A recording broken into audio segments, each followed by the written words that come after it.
Hello everyone, welcome back to the channel. आज का जो वीडियो है इसमें हम ब्लॉक 7 लैंग्वेज इन यूज 2 का जो है यूनिट 4 करेंगे।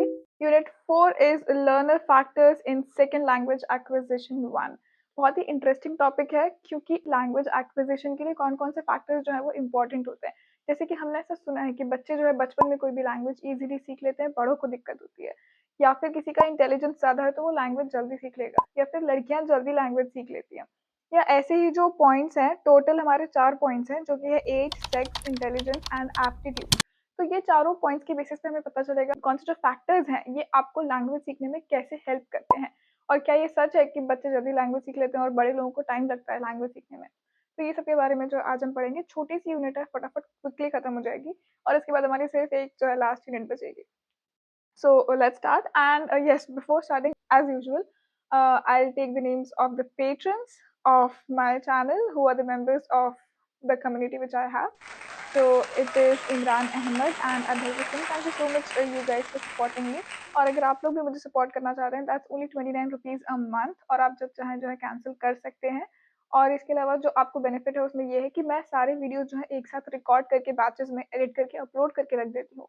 तो यूजुअली वो वीकली जो है अपलोड होते हैं, कि मेंबर बनते हैं, पेट्रन बनते हैं, तो आप जो है आपको सारे वीडियो जो है वो पहले से ही देखने के लिए मिल जाएंगे, and then it will help you to study better and faster. I request you guys to please subscribe to the channel membership. इससे मुझे बहुत मोटिवेशन मिलता है ज़्यादा वीडियोस बनाने के लिए। Without any further let's start with this chapter.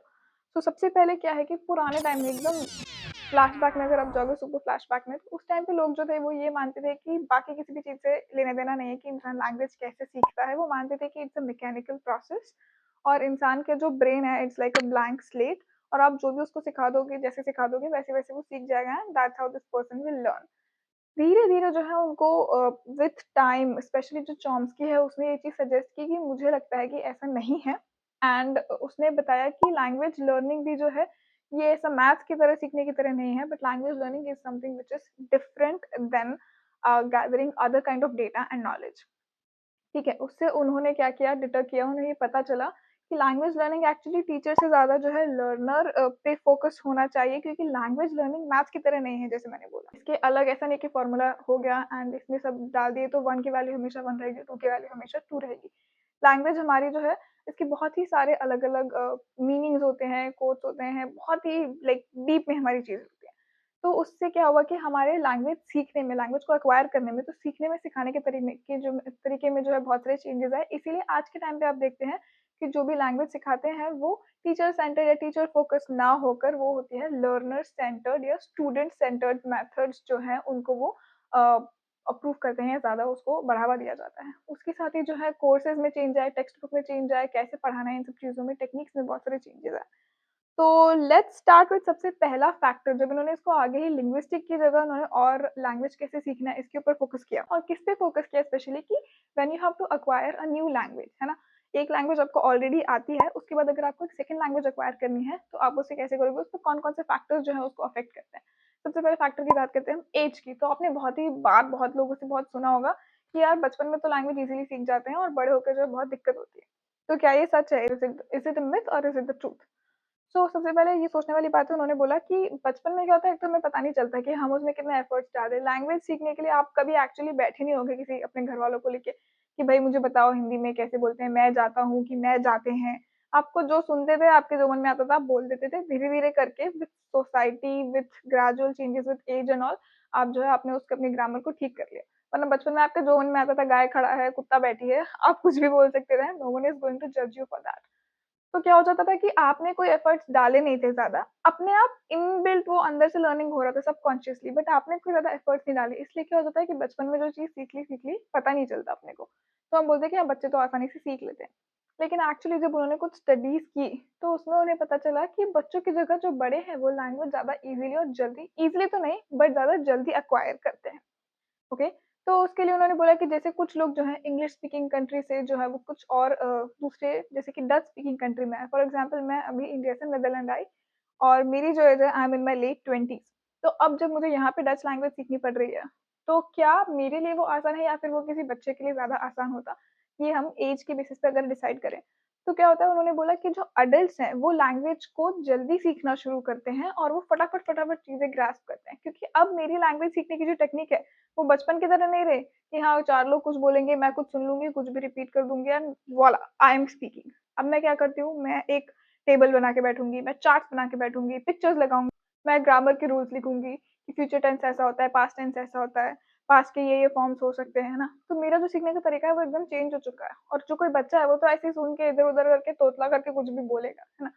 तो मेरा जो सीखने का तरीका है उसकी वजह से जो है मैं फास्ट लैंग्वेज सीखूँगी, बच्चे को सीखने में टाइम लगेगा। लेकिन इसके ही आगे अगर आप और देखें तो कुछ टाइम बाद क्या हो जाएगा, जैसे कि अब मुझे लैंग्वेज सीखते हुए 1 साल हो गया है। मैं एक लेवल पे पहुँच चुकी हूँ, बट इसके आगे का जो चीज़ है वो मेरे लिए डिफिकल्ट होती जा रही है। So now I am kind of resisting the learning process, और मुझे कहीं बहुत सारे इमोशंस भी आ रहे हैं कि क्यों ये मुझे सीखनी पड़ रही है, मुझे ऑलरेडी 3-4 लैंग्वेजेस आती हैं, फिर क्यों मुझे ये करना पड़ रहा है। मतलब इमोशनली भी बहुत सारे फैक्टर्स जो अफेक्ट करते हैं, प्लस उसके अलावा घर भी सँभालना है, काम भी करना है या कुछ दूसरी चीज़ें भी करनी है। तो ये सब चीज़ों का बर्डन बच्चों को नहीं होता है। तो क्या हो जाएगा कि अगर हम 3 साल बाद, 4 साल बाद देखेंगे, तो हो सकता है कि वो बच्चा जो, हो सकता है नहीं, आई एम प्रिटी श्योर कि वो बच्चा जो है वो काफ़ी फ्लुएंटली वो लैंग्वेज बोल रहा होगा एज़ कम्पेयर्ड टू मी, क्योंकि उसे जो है वो बाहर के फैक्टर्स अफ़ेक्ट नहीं करेंगे। सो ऐज के बारे में अगर हम बात करें, तो समझने वाली बात ये है कि बच्चे जो हैं वो लैंग्वेज को धीरे-धीरे सीखते हैं। तो अगर आप एकदम 1 साल में कंपेयर करोगे, तो ऑफ कोर्स जो अडल्ट है उसने वो लैंग्वेज फास्ट सीखी होगी, ज़्यादा सीखी होगी, बच्चे ने वो कम सीखी होगी। लेकिन अगर आप ग्रेजुअल प्रोसेस के तौर पे देखोगे, आज से 5 साल बाद, 10 साल बाद, तो वो जो बच्चा है वो उस लैंग्वेज में फ्लुएंट हो चुका होगा तब तक, लेकिन वो अडल्ट है, उसको अभी भी टाइम लगेगा टू रीच दैट लेवल जो वो बच्चा ऑलरेडी पहुँच चुका है। So to sum it up, I'll read from Ignu ki book. Adults start more quickly and then slow down. Though children start more slowly, they finish up at a higher level. तो ये जो है as का जो factor है उसके बारे में। अब हम आते हैं जेंडर या सेक्स के फैक्टर पे। तो उन्होंने बोला है कि औरतें जो हैं या लड़कियां जो जो फीमेल्स हैं, they are able to adapt to another language, they are able to learn a language quicker than the male counterpart. इसकी बीच उन्होंने बहुत सारी स्टडीज़ की थी कि औरतें जो है वो क्या लैंग्वेज जल्दी सीख पा रही हैं। उन्होंने कुछ स्कूल्स में किया, ये ब्रिटेन में भी हुई थी, और वहीं कुछ इंडियन लोग जो कनाडा गए थे, तो वो लोग कैसे फ्रेंच और इंग्लिश लैंग्वेज को कोप अप कर पा रहे हैं उससे, इनके बारे में। या फिर एक उन्होंने तमिल ग्रुप लिया था जो कि दिल्ली में जाके सेटल हो गया, तो क्या वो लोग वो लैंग्वेज जल्दी सीख पाए, उसमें आदमी जल्दी सीखे या औरत जल्दी सीखी। तो सबसे पहले एक हैं हमारे ट्रुडगिल सर। सो इनका ये कहना था कि औरतें जो हैं ये बाकी चीज़ों में आदमियों से दबी हुई होती हैं, ठीक है? सोशली औरतें जो है वो आदमियों के सेम लेवल पे नहीं होती हैं, औरतों से एक्सपेक्टेशन ज़्यादा होती है कि तुम शांत रहो, तुम क्वाइट रहो, तुम सही बोलो, तुम चुप रहो, जो कि एक्सपेक्टेशन है। मैं बताती हूँ कि that women are expected to be more correct, discreet, quiet, polite, and this increases the pressure on them. और वो प्रेशर को बराबर करने के लिए वो क्या करती हैं, वो चाहती हैं कि भई मैं जो भी बोलूँ एकदम सही-सही होना चाहिए, मैं कुछ गलत बोल ही नहीं सकती। तो वो औरतें जो है इसीलिए वो लैंग्वेज सीखने में ज़्यादा मेहनत करती हैं कि मैं जो भी, क्योंकि मुझसे इतनी सारी उम्मीदें ऑलरेडी लगा के रखी है लोगों ने, तो कम से कम मैं जो बोलूँ वो सही तो बोलूँ। तो औरतें ज़्यादा एफर्ट्स डालती हैं लैंग्वेज सीखने में, और इसलिए औरतें जो है वो जल्दी लैंग्वेज को एक्वायर कर लेती हैं एज़ कम्पेयर टू मेन, क्योंकि उन्हें पता है कि वर्ड उनका है, वो कुछ भी बोलेंगे तो भी कोई फ़र्क पड़ने वाला नहीं है। ये किसका कहना था? ट्रुडगिल का कहना था।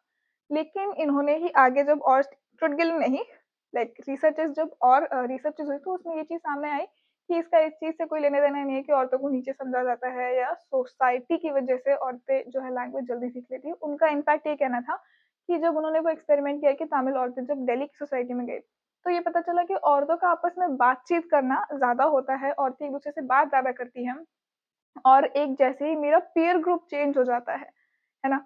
कि अभी तक मैं सब मान लीजिए हिंदी स्पीकर्स के साथ मिली, सडनली अब मैं डच स्पीकर्स के साथ रहूँगी, तो डेफिनिटली मैं वो लैंग्वेज जल्दी एक्वायर करूँगी। तो औरतें क्योंकि अपना एक सोशल ग्रुप ज़्यादा जल्दी बना लेती है, इसीलिए जो है वो लैंग्वेज जल्दी एक्वायर कर लेती हैं। वहीं जो आदमी हैं, उन्हें ये लैंग्वेज एक्वायर करने में टाइम लगता है। इसके बाद हमारा तीसरा पॉइंट जो है वो है इंटेलिजेंस के बारे में, कि इंटेलिजेंस का क्या लेना-देना है, कैसे वो अफ़ेक्ट करता है कोई लैंग्वेज सीखने में। So let's start with the definition of intelligence. Intelligence is usually conceived as the ability to understand, to learn, and think things out quickly, especially compared with other people. And it consists of verbal ability, reasoning ability, concept formation ability, etc. ठीक है? तो वही है कि कोई चीज़ आप कितनी जल्दी सीख लेते हो, कितनी जल्दी समझ लेते हो, कितनी जल्दी आप सोच सकते हो, और कितनी ही जल्दी आप जो है दूसरे लोगों के कंपैरिज़न में चीज़ें जो है वो कर सकते हो। इसके टेस्ट होते हैं, एक होता है वर्बल टेस्ट, एक होता है परफॉर्मेंस या फिर non verbal test. Verbal test में हो सकता है आपको information, general comprehension, memory span, arithmetic reasoning, similarities, इस टाइप की चीजें हो सकती हैं। वही परफॉर्मेंस में क्या हो जाता है कि ब्लॉक डिजाइन दे देंगे, ऑब्जेक्ट असेंबली दे देंगे, डिजिटल सिंबल्स दे देंगे, कुछ पिक्चर अरेंजमेंट है, पिक्चर को कंपाइल करना है, इस टाइप की चीजें जो है वो आपको दे देंगे। इसके एग्जाम्पल्स इन्होंने बहुत सारे दिए हैं कि किस किस टाइप के टेस्ट हो सकते हैं, कि भाई 2 वर्ड्स दे दिए, इसमें से कौन से ऑपोजिट है, कौन से सिनोनिम्स हैं, टिक लगाओ। इस टाइप के जो है ये मुझे उतने इंपॉर्टेंट नहीं लग रहे हैं। तो वैसे भी टेस्ट है, रैंडम टेस्ट उन्होंने बताए हैं कि कौन कौन से टेस्ट होते हैं। पर इसके बेसिस पे हमें इंटेलिजेंस के बेसिस पे या इंटेलिजेंस का रोल क्या है लैंग्वेज सीखने में, क्यों वो मुझे इंपॉर्टेंट लगा। उन्होंने बोला है कि ये सारे टेस्ट जो है ये आपको इंटेलिजेंस का लेवल तो बता देंगे कि मैं और मेरा भाई अगर है तो हम दोनों में वो देख के बता देंगे कि ये ज्यादा इंटेलिजेंट है या ये कम इंटेलिजेंट है, या कुछ भी दोनों में से वो ये तो बता देंगे। लेकिन वो ये नहीं डिसाइड कर पाएंगे कि क्या ये इंटेलिजेंस आपको सेकंड लैंग्वेज एक्वायर करने में हेल्प कर रहा है क्या। इनफैक्ट ऐसा कुछ भी सामने डेटा नहीं आया है कि भाई जिसका मैथ्स अच्छा है वो लैंग्वेज जल्दी एक्वायर कर लेगा, क्योंकि आप जो इंटेलिजेंस है आप उसको जिस फैक्टर्स पे नाप रहे हो सकता है किसी का जीके ज्यादा अच्छा हो। अगर मैं मेरे भाई की बात करूँ तो उसका जीके मुझसे ज्यादा अच्छा होगा नहीं है ही। उसका जो मैथ्स है वो मुझसे ज्यादा अच्छा है, उसका साइंस जो है वो मुझसे ज्यादा अच्छा है। आप उससे इस टाइप के क्वेश्चन पूछोगे तो वो इजीली कर लेगा, बता देगा। लेकिन मेरा बात अगर मैं करूंगी तो मेरा लॉजिकल रीजनिंग ज्यादा अच्छा है और लैंग्वेज सीखने में मैं उससे ज्यादा अच्छी हूँ। तो इंटेलिजेंस आप जिस पैमाने पे नाप रहे हो, जो आपके मेजर्स हैं, उससे आप ये डिसाइड नहीं कर पाओगे। It is not an authentic factor to decide कि इंसान कोई जो है लैंग्वेज उसका इंटेलिजेंस ज्यादा है तो वो लैंग्वेज भी जल्दी सीख लेगा। इनफैक्ट आपने बहुत बार ये भी चीजें नोटिस की होंगी कि जैसे कि टूर गाइड वगैरह जो होते हैं बहुत ज्यादा पढ़े लिखे नहीं होते हैं। बहुत बार आपको देखने मिलेगा अगर आप कभी बाहर जाएंगे घूमने फिरने, ताजमहल भी चले गए अगर, तो वहां पे आपको देखने मिलेगा कि जो बचपन से बच्चा है कोई टूर गाइड के साथ में काम कर रहा होगा, उसके पापा है तो वो भी सबके साथ घूमने फिरने जाता है या काम करता है पापा के साथ में, तो वो बच्चा ऑलरेडी 5-6 लैंग्वेजेस बोलता है। तो मैं ये नहीं बोल रही हूँ कि वो बच्चा इंटेलिजेंट नहीं है, लेकिन अगर आप एक्चुअली उसका इस इंटेलिजेंस के पैमाने पे जो यहाँ पे इन्होंने टेस्ट दिए हैं उस पे बिठाल के उसको कराओगे तो हो सकता है कि वो इन सारी चीजों के आंसर सही ना दे पाए। हो सकता है उसका इंटेलिजेंस का जो कोटा है, जो नंबर है, वो बहुत नीचे है, लेकिन लैंग्वेजेस वो फटाफट सीख रहा है। तो उन्होंने इसी को समराइज किया ये कहते हुए कि इंटेलिजेंस का इससे कुछ भी डायरेक्ट कोरिलेशन नहीं निकाल पाए वो। इसको मैं बुक से रीड कर रही हूँ। Carroll and Sapin noted that very few of the abilities measured in an intelligence test were found relevant to foreign language learning.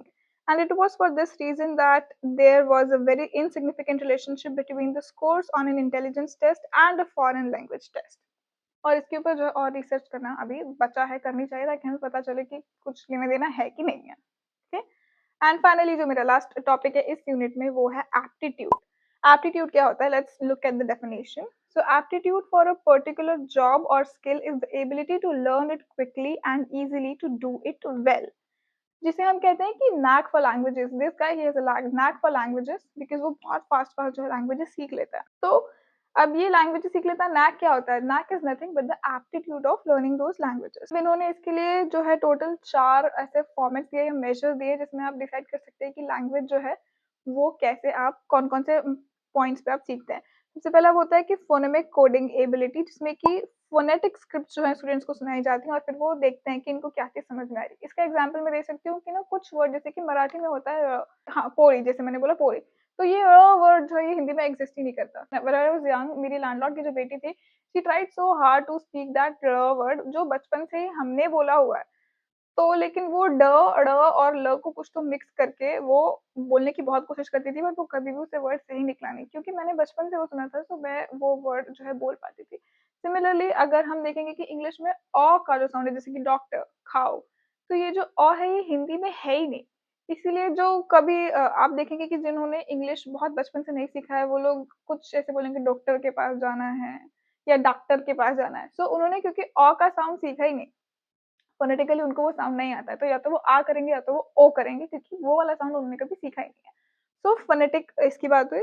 दूसरा वाला है ग्रामेटिकल सेंसिटिविटी, की ग्रामेटिकल फंक्शंस वो सेंटेंस में से पिक आउट कर सके। तीसरा है इंडक्टिव लैंग्वेज लर्निंग एबिलिटी, जिसमें कि हम एक सेंटेंस के पैटर्न से दूसरा सेंटेंस का पैटर्न फॉर्म कर सकते हैं। जैसे कि मैंने बोला कि आई एम ईटिंग, तो ये मैंने देखा कि मेरा पहले जो है मेरा प्रोनाउन है, फिर मेरा हेल्पिंग वर्ब है, फिर मेरा मेन वर्ब है। इसके बेसिस पे क्या मैं एक और सेंटेंस बना सकती हूँ, या ये स्टूडेंट एक और सेंटेंस बना सकता है कि आई की जगह दूसरा प्रोनाउन यूज किया शी, हेल्पिंग वर्ब एम की जगह इज यूज कर लिया और ईटिंग की जगह डांसिंग यूज कर लिया। तो क्या वो सिमिलरली वैसा सेंटेंस बना सकता है।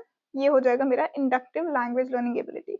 और फोर्थ पॉइंट है मेरा रोट लर्निंग। रोट लर्निंग यानी कुछ चीजें आपको लिटरली लर्न ही करनी पड़ती है कि ड्रिंक, ड्रैंक, ड्रंक, कोई लॉजिक नहीं है, but second form third form में ड्रैंक ड्रंक है तो आपको याद करना पड़ेगा।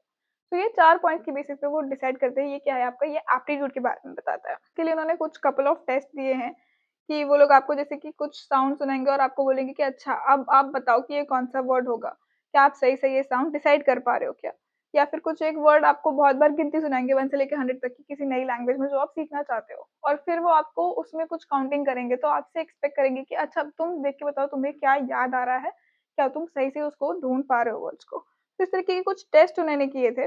उसके बेसिस पे वो डिसाइड करते हैं कि भई तुम्हारा एप्टीट्यूड क्या है। अब इसका डायरेक्ट कोरिलेशन वो लोग भी अभी तक नहीं निकाल पाए कि हाँ, ऐसे-ऐसे करने से ऐसा-ऐसा हो जाएगा। इस पे अभी और रिसर्च करना बाकी है। लेकिन जो भी रिसर्च उन्होंने की उससे उन्हें क्या पता चला कि अगर टीचर जो है वो बच्चे का एप्टीट्यूड समझ जाए कि इसका ये वाला पोर्शन अच्छा है, इसका ग्रामर पोर्शन अच्छा है, इसको बोलने में दिक्कत होती है। इसका रोट लर्निंग वाला पोर्शन अच्छा है, इसकी स्पेलिंग वगैरह सब सही है, बट मे बी इसको सेंटेंस फॉर्मेशन में दिक्कत होती है। क्योंकि हर किसी का लैंग्वेज सीखने का तरीका भी अलग होता है। कुछ लोग सुन के सीखते हैं, कुछ विजुअल लर्नर्स होते हैं, मूवीज़ देख के समझते हैं। कुछ लोगों के आपने बहुत सारे देखे होंगे कि बस मूवीज़ देखते हैं। मैंने तो स्पेशली जब मैं कतार में थी, मैंने बहुत बार देखा है कि बहुत सारे अफ्रीकन लोग जो है वो हिंदी बोलते थे। कैसे बोलते थे? क्योंकि वहाँ बॉलीवुड मूवीज़ बहुत चलती है, वो बचपन से देख रहे थे, तो उनको हिंदी लिटरली उनको हिंदी विथ प्रॉपर एक्सेंट बोलते आती है। तो विजुअल लर्नर्स हुए, कुछ सुन के आते हैं, किसी को मेरी तरह मैं बुक कॉपी लेके ग्रामर के रूल्स लिख के बैठ के फिर मुझे समझ में आता है। और जिससे मेरा ये सबके अलग-अलग तरीके होते हैं। तो अगर टीचर को समझ आ जाए कि इस बच्चे का एप्टीट्यूड लेवल कैसा है, ये किस चीज़ में अच्छा है, किस चीज़ की इसको ज़रूरत है, उस तरीके से जो टीचर है वो अपनी टीचिंग की मेथड्स को चेंज कर सकता है। एंड ये सारी रिसर्च से जो है उनको हेल्प होता है कि ठीक है, अब अगर ऐसा विजुअल लर्नर बच्चा है तो मैं इसको कैसे पढ़ाऊँ? अगर ऑडियो लर्नर बच्चा है तो इसको कैसे सीखना चाहिए लैंग्वेजेज़, और इससे जो है लैंग्वेज सीखने वालों को भी बहुत हेल्प होती है ना? बाय।